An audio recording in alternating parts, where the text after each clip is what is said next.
Telugu Desam party senior నాయకులు మరియు మాజీ ఏఎంసీ చైర్మన్ సిసి నాయుడు వెంకటగిరిలో విరోచిత ప్రదర్శన చేశారు. తమ నాయకులను దూషిస్తూ ర్యాలీ నిర్వహించడం ఏమిటని సిసి నాయుడు ఆగ్రహం వ్యక్తం చేశారు. తన కారును రోడ్డుకు అడ్డుపెట్టి వైఎస్ఆర్సీపీ నిరసనకారులను అడ్డుకున్నారు.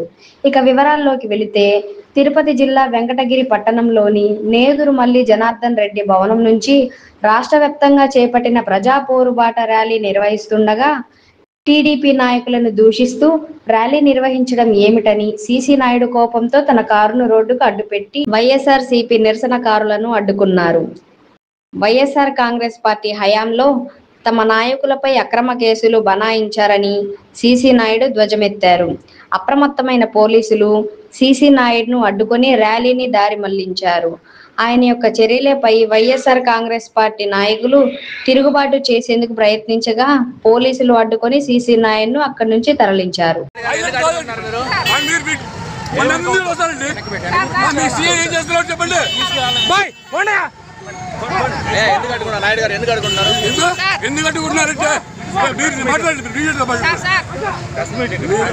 కాదు, ఇప్పుడు ఎవరైనా ప్రజాస్వామ్యంలో వినతిపత్రం ఇవ్వచ్చు, ప్రతిపక్షాలకు వాళ్ళకి హక్కు ఉంది.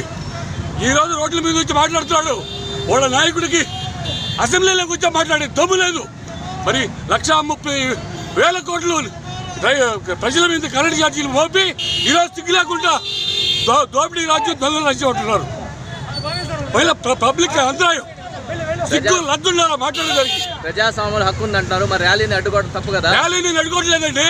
నేను మా నాయకుల్ని, కూటమి నాయకుల్ని దూషిస్తూ బూతులు తిరుగుతున్నారు కాబట్టి అడ్డుకున్నాను. మేము ఏమీ చేయకుండానే శ్రీనివాసరావు కేసులు పెట్టి తప్పించారు ఈ ఎదవరు.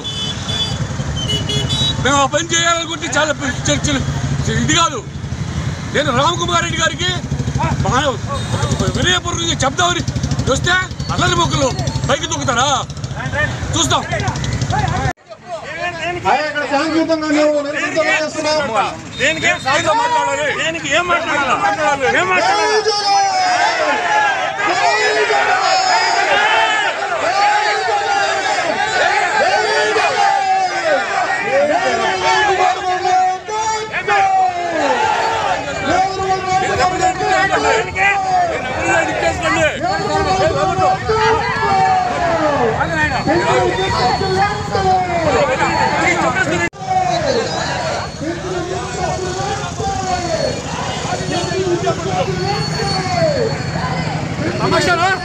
పోలీసు వాడు ఏం చేస్తుంది?